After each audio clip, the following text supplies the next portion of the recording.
which it picks for a screen grab. Hello! Hello! And I think we're live. We're live. There's a little red button in the corner. Live. Yeah. So we're going to go for it. So welcome back to Book Chats with Mostly Books. It is yet again Friday night. So here we are. Time just keeps going forward. Right? So I'm Jody, and this is... Jen. I'm Jen. And this week we read... Well, I should probably do the normal... We'll answer all the comments afterwards because, again, we are filming this ourselves with nobody telling us what the comments are. So we'll get to those at the end. Yeah. I think that's the only thing I needed to say, right? I think so. Okay, great. Moving on. This week we read The Bone Witch by Rin Chupeco, which was my pick. It was very Jody-esque. Do you want to give us a little synopsis before we... say what we felt? You want me to give the synopsis of your pick? I did like that, yes. Okay, so T is... she's a bone witch. She doesn't figure that out first. Her brother dies. She's distraught. She accidentally raises her brother from the dead. And... it happens. Yeah, but that's not something you're supposed to do. So she gets introduced into this world of magic and Asha and of bone witches, and she is trained. It's a going to magic school novel. Yeah, I think that's true. And when she goes, she keeps finding that things are weird. Someone's following her around the city. These monstrous daveas are rising as they are wont to do. And every so few many years, depending on said Deva. And the only other bone witch, or Dark Asha, who can deal with them is dying, and is also T's mentor. So she has to figure that out, figure out how to be an Asha. How to deal with her dead brother. Yeah, so that's one plot line. And then there's another plot line where we see T exiled on this desolate island surrounded by bones, and we don't know why she's here or how she got here. And we're getting two stories at the same time. Mm-hmm. It's another frame narrative. It is a frame narrative. That was definitely a carryover theme from last week. So it's like more of a palimpsest, too. Yes. Yeah, I'll go with that. So that was cool. I kind of liked the frame narrative aspect. Did you like the frame in this one? I do like them.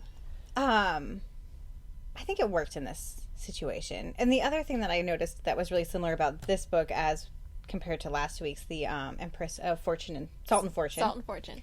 Was it was a storytelling again. Yeah. Partly because of that frame narrative. It's very similar. Like a cleric shows up in Empress of Salt and Fortune, and here a bard shows up on T's island. Yeah, her exiled island. That's funny. Yep. Both kind of to document what was happening, the life of, Yeah, he shows up, he's like, I'm here to hear your story if you want to tell it. Mm-hmm. That's funny. I hadn't really thought about it like that, even though I kind of had, but in a different way. Yeah. I will say, I thought the Empress of Salt and Fortune did the storytelling a little bit better. Mm-hmm. I didn't think that this one... I don't know if it just didn't quite suck me in as a storytelling. I almost wanted it to be more first-person present and less first-person past. Yeah. When it was the second frame where she's in school. Yeah. I wanted her emotions a little bit more. So it's like, again, like the outer frame of T on the island is present time for her.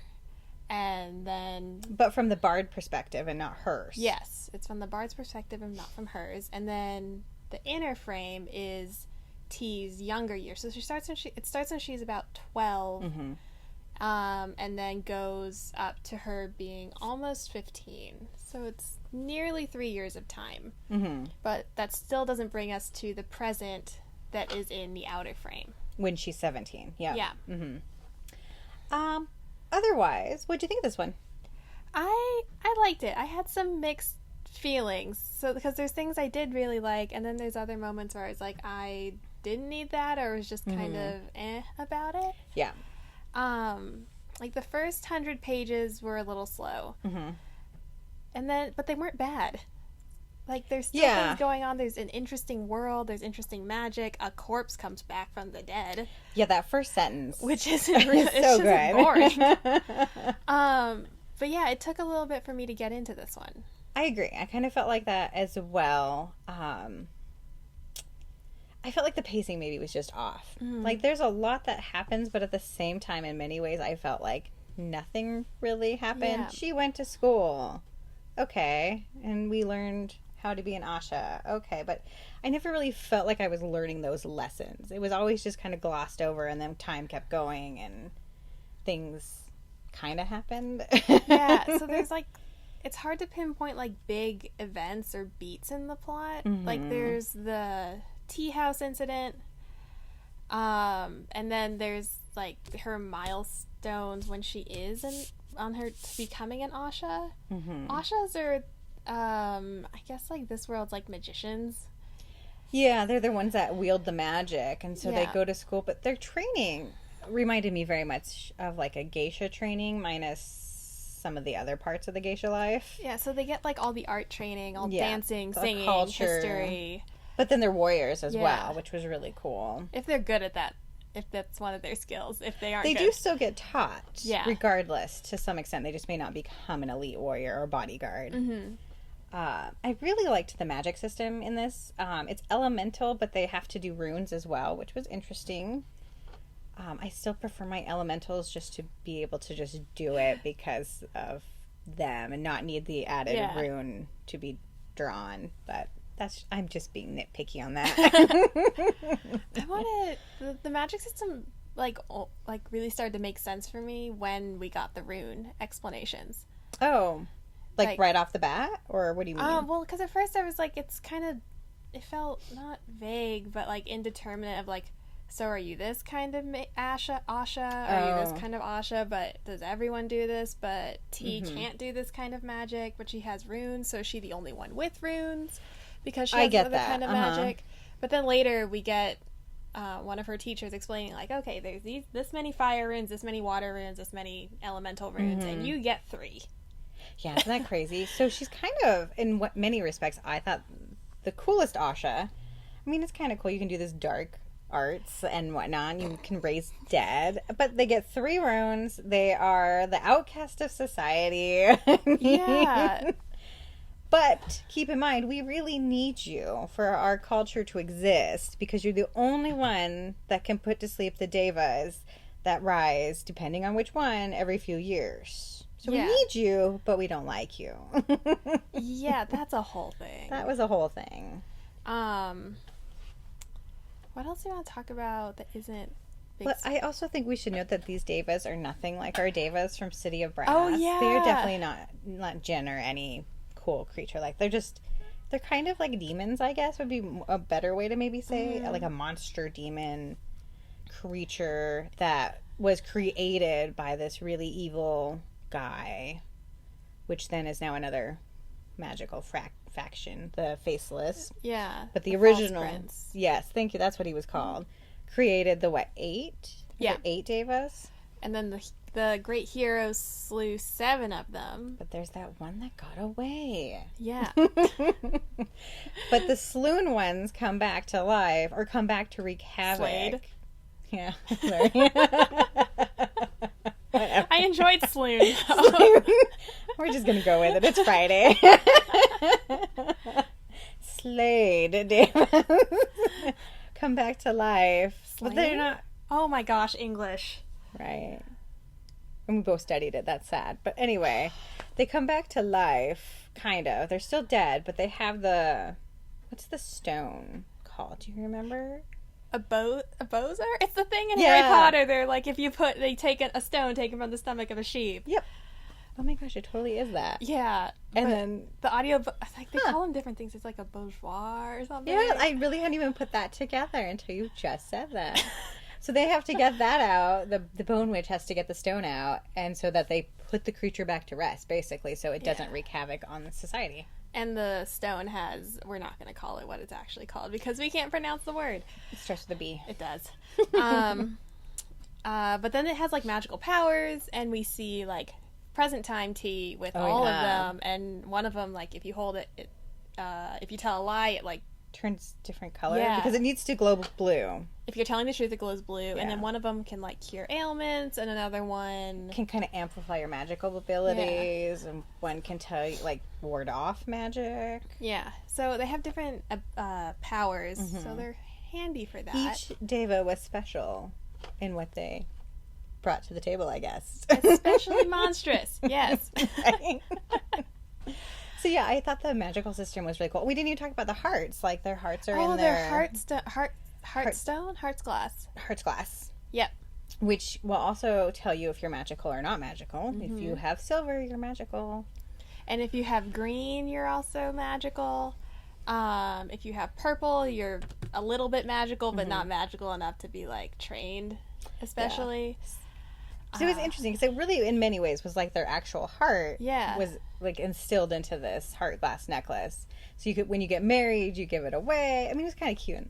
That part was kind of cute. And if you're lying and you got nervous, it, like, turned blue. Colors. Or if you're ill, it turned a different color. I thought it was weird that only certain people could read them, because a part of me was like, but can't you all? Maybe they couldn't all see the colors. Is that it? They talked about, like, Asha being particularly sensitive to color. Okay. And then I think individually, it's just some of them are more intuitive about reading it than others. Because I'm like, man, if you saw the color and you'd be like, well, this color seems to be showing up a lot when this happens. Maybe it means that, I don't, but again, maybe you don't really see all that color in the necklace unless you have magical ability.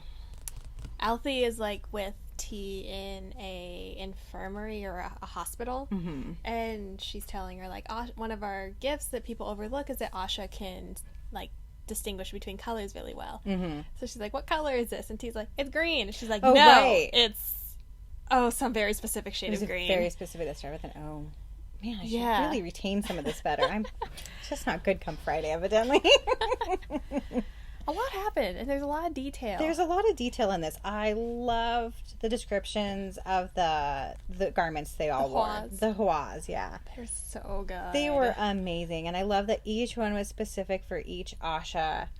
I thought that part was just so cool. And they had, like, different colors based on what suited them, different designs based on what they liked. And the guy who designed them was amazing. I loved him. Even though he was a big old bear, but I loved him. He was fun. Yeah. And, like, the side characters were fun. They were good. I thought they were really good too. You know, I actually kind of like all the characters in this. I felt like this should be building to maybe something bigger, and I kind of, when we got to the end, which we will talk about, it was just kind of like, oh, that's where this has been heading? Yeah. I don't know why that just isn't where I thought we were heading. Well, the characters are cool. There are lots of different women. Because it's like really cool women, yeah. Yeah, like only women could be Asha.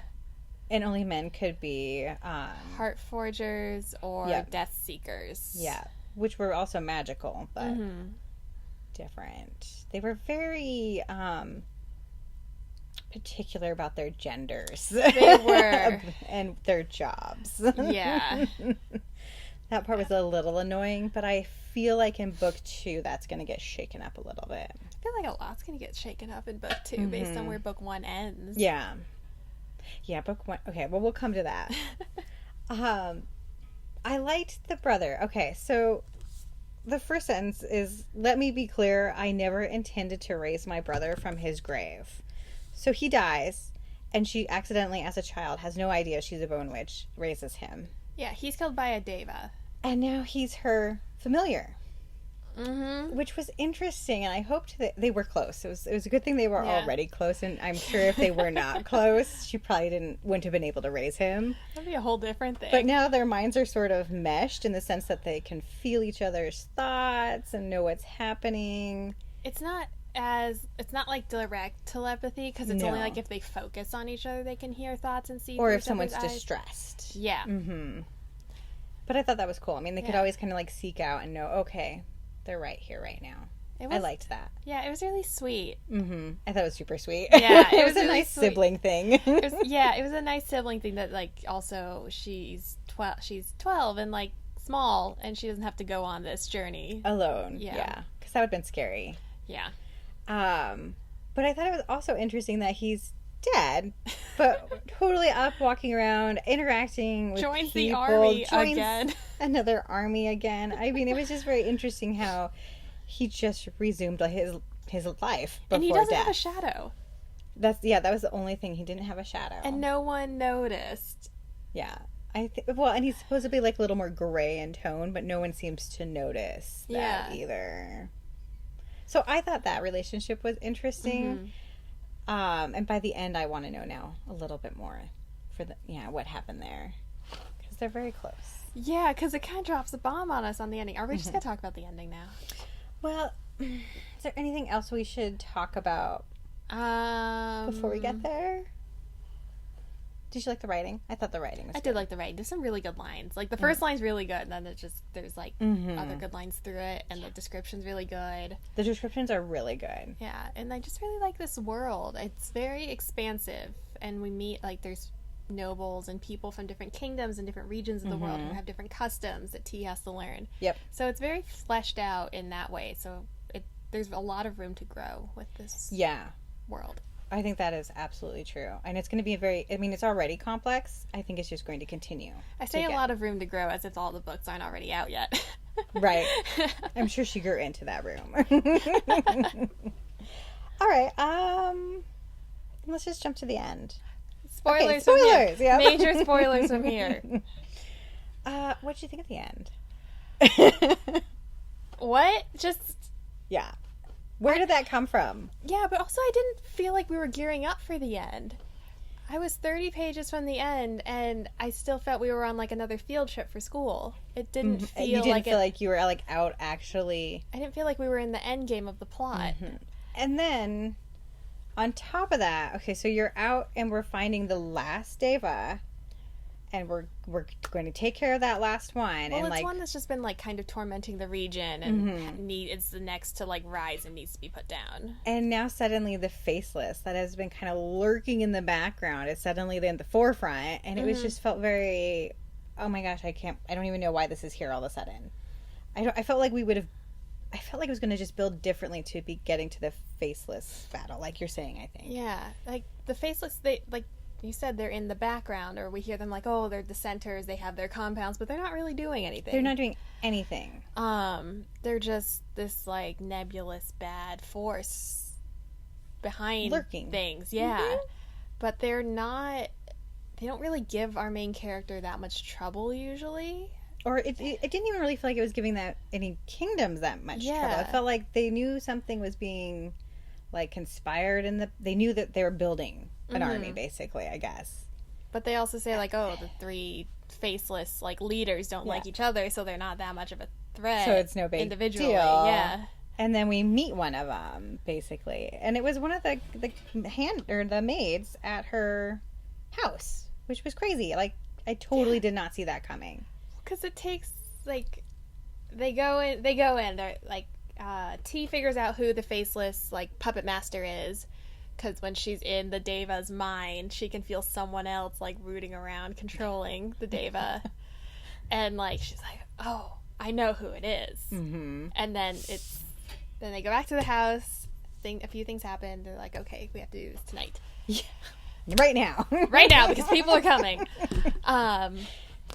And so they take one of the maids into the room with, like, two of the older Asha, and, like, they start talking, and you think, oh, it's her. Which made sense. If it was her, that sort of made sense, because she was kind of our, like, character that had all of our, like, conflict areas she didn't approve of, you know. Yeah, she's always a little bit removed, but, like, still had a lot of access to powerful people, so it kind of made sense that it would be her. It's not. It's not her. But wait, it gets more complicated. So then we go back into our other room, and one of our Asha sisters, that was also, again, another very contentious character, comes in, and she starts kind of accusing her of being T starts accusing Zoya of being like, oh, it's you, isn't it? Because you were here when you did this, you have all the abilities to do this. Right. And it's like, oh, wait, yeah, this makes sense. Right. You weren't allowed in the house, you don't like my other sister. You have, like, a vendetta. Against No. It's not her. Not her. It's the maid in the background who's getting her tea that I kind of liked. I thought she was nice and friendly. It wasn't even that she was, like, not there. Like, she was present, so I didn't forget about her. She just didn't seem evil. Yeah, or it was too many, like, psych, not you, psych, it's not you. Within, like, 3 pages. Yeah. It was very crammed. I'm not really sure why that was done that way. But it wasn't even, like, a minor boss. She was a major boss. She was one of the 3 faceless leaders. There's only 3. Now we're down to 2. I mean, and bam. Yeah. Within, like you said, within, like, 30 pages. And that part was, like, 3 pages. Yeah, that part was very short. It was very short. And it was just like, oh, wait, what are you doing here? Yeah. And I'm still confused about why she accused Zoya. Like, is she just trying to distract the other maid who was in the room and be like, see, we don't think it's you. But then we do. I just didn't get that part. I don't know either. Like, it just didn't feel necessary, aside from, like, really saying, this is why you don't like me. Yeah, apart from, like, clearing Zoya of suspicion. I never thought it was her, though. Did you? No, I didn't think it was her. Like, I thought she's mean. She's mean, and she definitely had it out for T, but... Yeah. I will say, I wasn't really looking for anyone, because I didn't think we would meet any of the 3 faceless leaders in this book. I would, yeah. Until suddenly they're like, oh, by the way, I know who one of them is. Are we going to take a faceless leader down each book? It seems that way. Maybe. But don't you think do you think the false prince is still around? Or do you think it's literally just these 3 leaders? I don't know. Because we get that whole false prince mythology. Mm-hmm. And it wouldn't surprise me. Right. Because they did resurrect that other old king, so... So why not, right? That's what she does. No, I'm kidding. On accident. She raises quite a few people on accident. Yeah, that was kind of a big thing. People, rats, you know. But yeah, the end... It felt weird. It kind of threw me for a loop. And that we haven't even talked about the end of, like, the outer frame. Yeah, we haven't talked about the end of the end. Okay, you want to do that part? Yeah. Do you want me to... Okay. Yeah, go for it. So, T isn't alone on her island. There's the bard there, but there's also a grave. And we're just given hints throughout the book that, oh, the man I loved is buried here. They killed my love, and it's like, okay, who are you? And we have two candidates from within the book. Well, technically, we kind of had 3. Okay, Really? she said, well, kind of. I'm going to give this very loosely. So just go with me on this. Okay. So she says at one point, I've met my 2 true loves, both in the same night. Didn't she say, I met the 2 men I've ever been attracted to in the same night? Oh, maybe it was that. But she met 3 guys that night. She met the prince. Mm-hmm. She met the guy that was with the prince. Callan. Nope, a different guy. Khaled. Why were they all the same letter? Well, Cance and Khaled are brothers. And then Kaelin. Yes. And then Kaelin's their cousin. Their cousin, yeah. They all had to pick K names. It was just Tease where all the sisters have flower names and all the boys have animal names. But at least they start with different letters. That poor mother, when she's calling her children, it's going to go so jumbled. Anyway, so she met the 3. And so we don't know who the one in the crowd was. Mm-hmm. So it could have been that person, the one that, like, said really mean things to her. Or it could be the prince. Or it could have been... Because I guess Kaelin was behind the prince, right? Yeah. It was Prince and Kaelin, and then Khaled was in the crowd. So it could have been any of those 3. So I thought that we were leading it up to be any of those 3. Oh. Now. Yeah. I was stretching. Because by the time we found out that Kaelin was always in black, I knew it was him instantly. So it was him in the grave. Yeah. And not Cance. Even though that's who we were being led to think it was. Yeah, because, like, I don't know. I also don't trust Cance. I thought he was going to be the faceless. Again, I was never looking for the faceless in this book for some reason. Well, I thought he was going to... I thought he was going to be, like, a secret Dark Usher or something, like raising the dead. And it's like no one suspects him. 1, because he's a prince. 2, because he's a boy. Oh, that would have been interesting, because she did have a skeleton kind of attack her. Yeah, and he's just conveniently always around. And he is weirdly always around. And so I was like, I don't trust this boy. Also, he's too nice. He's too nice. I felt like... I never thought that he was going to be the evil one in this book. But I felt like he very much could turn evil in later books. Mm-hmm. Just depending on the character path that he takes. But yeah, so that Kaylin. It was Kaylin. What? And like they don't get along like, at all. They don't even like he's training her to spar and to fight, and they don't even talk at all. Well, he's only training her because the teacher asked him to, or he offered. Yeah, and she then suggested tea, and he was like, "I'm too busy," and she's like, "But you're not. You just told me you wanted to do this." I did enjoy that part when she's like, "You just said you wanted to help me." Yeah. So that's the only reason. So, yeah, it was totally bananas that it was Kaylin, even though he was the only one that was always wearing black. So it felt to me obvious, but I only thought that because I felt like we were deliberately being misled with Cance. Mm-hmm. And it feels weird that we know it's Kaylin this early in the series. Oh, yeah, I agree. I really thought she would end it where the grave was being resumed, or the figure was being risen, and we would see a figure in black get up, emerge, and then it would be like, "My love, let's go," but we don't know for sure who it is. But no, she just told us. So it was a weird end. Yeah, because like the end of the frame doesn't match up with the end of the story that's being told. Not the way it was being told, at least. Yeah. And also, like, chronologically, we still have about like 2 years of time to figure out how she gets from like the most celebrated Asha in Kion to exiled with a pure black heart's glass. Right.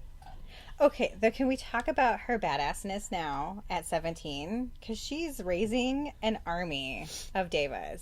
That is, like, pretty awesome. I mean, this is definitely set up to be she could be an amazing villain for the next 2 books. Or she could really be their savior. Yeah. Because, I mean, the idea is... She could be like an anti-hero, almost, right? Maybe. Kind of. I mean, the logic behind her raising her army is that if I raise the Devas and show you how great and docile they can be as my pets, but she's also going to, like... No other Dark Asha has to continue to die in order to save civilization. Yeah, but she's also going to go, like, trample a kingdom. I know. That part's so cool. Okay. She did warn them, like, tell your people I'm coming. Get them out of the city. I think that's fair. Yeah.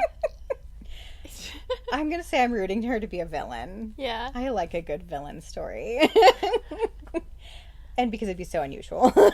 I'm so confused, like, where this is going to go or how this is going to end. Oh, there's another thing we find out in the ending frame. Her and Fox don't talk to each other anymore. Her brother, Fox. Fox, oh yeah. We didn't say his name, I don't think. We didn't. That's right. Okay, so he has to literally have her stay alive, so he stays undead. But their, like, mental connection is broken. They can't sense each other anymore. And how is that possible? I don't know. Because he was her familiar. Like, I don't even know how he is still her familiar? I don't know. Is he? I don't know. Well, I mean, I guess he has to be, because otherwise it wouldn't matter if she died. And she did make a point of saying that. But now she has so many familiars. Like, this girl is collecting them. So. And she has her brother, who was kind of an accident. Oh, yeah. She gets a horse, which was a gift. And then, like, she takes the faceless leader as a familiar. Yeah, I didn't understand how that really worked, because she didn't die. She's just in prison, but she's still, like, lurking in the back of T's mind. Yeah, and she's, the Oracle said, like, you'll have a familiar who doesn't know life or death. And it's like, well, what does that mean? And do we think that's the faceless leader, or do we think that's the Devas? Because she also has all the Devas as her familiars. Oh, yeah. I mean, this girl's just literally collecting them. I have no idea how she has the energy to sustain. She's that powerful. I mean, she really is that powerful, but... I mean, granted, by the time Kaylin comes out of the grave, she's not in great shape. No, she's not. So it's taking a toll, but she seems to be bouncing back. Those young ones. Getting ready for that war. They're sprightly. Right? Also main character armor. Oh, there's that. But that is something that's really cool in this book. Like, the line between life and death is very hazy. Mm-hmm. And, like, usually in magic systems, like, death is, like, the one hard line. Like, you don't bring people back from the dead. You don't cross that line. Unless you're a necromancer. Yeah. Which I completely forgot she is. That's what this was, because there's lots of other words for this. Yeah, because they don't really use that word very often. It's a bone witch or a dark Asha. Yeah. Mm-hmm. So, overall, what'd you think? I did like it. I am kind of intrigued to see, like, where the rest of the series goes, because there's 2 years of missing time, and I'm like, well, what happens? And 2 more books, so maybe each book is a year. Yeah. And a faceless leader.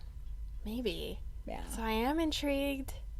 And I'm wondering, too, personally, I liked it as well. It wasn't my favorite, but only because of the pacing. Mm-hmm. I felt like we spent a lot of time on stuff I didn't care so much about. And there's a lot of setting up. So I wonder, now that we have a sense of the world, sense of her place in the world, will it, like, pick up? Well, the pace, yeah. Because, again, the ending also felt so out of nowhere, because I didn't feel like this book was leading really towards anything other than maybe her graduation. But she already had debut. That. She already had her debut. Yeah. I just initially thought that's maybe where this book would go, because it didn't feel like we aren't getting ready, like you said, for that battle. Mm-hmm. And then we did. So maybe the pacing would be better in the next 2 books and not feel like that. But also, I don't know where the next book's going to start. Is it going to pick up where the frame ends, when she's 17 and going off? Or is it when she's almost 15 and we're going to continue that? Or is the frame just going to continue? Or is the frame just continuing? Yeah. I bet it's going to be like that, because we need to fill in the gaps, but at the same time, I wouldn't be surprised if you're also finding out what she's doing. Like, invading whatever. So it's like when are we going to catch up to present time? Book 3. Book 3? We have no idea. We have no idea. We haven't read that far. The only other thing I feel like we should have talked about was Leek. Oh, yeah. Right? Leek, yeah. I really liked him. I did, too. I thought his dance was going to be more of a big deal. Do you want to tell us about Leek? I really thought his dance was, too. So, Leek works at the shop that sells, like, all of the hair pieces that the Ashas wear. But he secretly wants to be an Asha. And he's this incredible dancer. And just a great spirit. I liked him a lot. And he actually has the magical ability to be an Asha. But he's a boy. And therefore, they think he can only be a Death Seeker. Even though everyone says he won't make it as a Death Seeker's training. He's just not that person at all. Like, he just identifies way better as an Asha. So anyway, they convince the guy who makes the design, or the gowns, to make him a gown. And he dances in the Asha big production, the yearly production, because anyone can dance in it, except he goes in as an Asha. And so now we're like, is he going to... But they also... we did have the trial, I guess. Yeah, okay, so that's a whole thing. They're like, they could, like, hate you for this, because it violates all, like, the gender norms of the society. Tradition. So, but then at that dance, a giant monster, a deva, attacks. So, like, the focus completely shifts. Right. And so we didn't really get to see his dance other than be told he was really great, and that they were sure that the Ashas would be seeking him out later. Yeah. Thinking he would be an Asha. And then, they find out he's a guy. Yeah, and they're like, nah, sorry, you're a dude. And then they're like, we'll reevaluate later. And it's just really appreciated his plea of, give me 3 months. Let me show you that this is who I am. And I thought they would really actually take that. Yeah. And they kind of did, in the sense that we will reevaluate you when you actually come of age, to be determined what your career and your heart's glass is going to show. Mm-hmm. But I don't know what that means. I'm hoping they reconsider in that year. Yeah. And let him become an Asha, if that's what his heart wants. We don't know. But that subplot kind of fizzled out. It did, because then we had the Devas to deal with. Yeah. And then the weird end. Mm-hmm. So, anyway, I liked him. Yeah. He's adorable. He was very sweet. And it's just good when, like, main characters have friends. Mm-hmm. It's good friends. Fun. Yeah, it's good to see them have, like, healthy relationships. Right. And they're not like he wasn't a stock character. Like, he was an actually, like, kind of fleshed out, developed character. Mm-hmm. So I appreciate that, as opposed to, like, being phoned in. Yeah. Like, this is just here to fill this gap of time. Yep. So I would give it a solid 3. Mm-hmm. Okay. Yeah. Maybe one day we'll read a book where we have, like, completely opposite opinions on it. Yeah, you'd think so, right? Once in a while. So what are we reading for next week? Next week we are reading These Witches Don't Burn by Isabel Sterling, because it's Pride Month. So, Yep, it's good. Pride reads. Yep. I'm excited. I'm excited for this one. It's one I've had on my pile for a really long time. So, yay! We get to read it. Yeah. And I think it's going to be fun because it looks like there's humor. Yeah, I think it'll be a little lighter. Yeah. And a little faster paced. And yes, it is another one that has witch in the title. And it's purple. We'll see if it has a frame narrative. Right? We've been on a roll with those. We are just really doing something right now. That's really funny. But we do have copies if you want to read along and not have us spoil the whole ending. Yeah. Yep. And you can either call us or get it on our website at mostlyBooksAZ.com. Yeah. So yeah, till next week. Yeah. We'll see you then. Bye. Bye.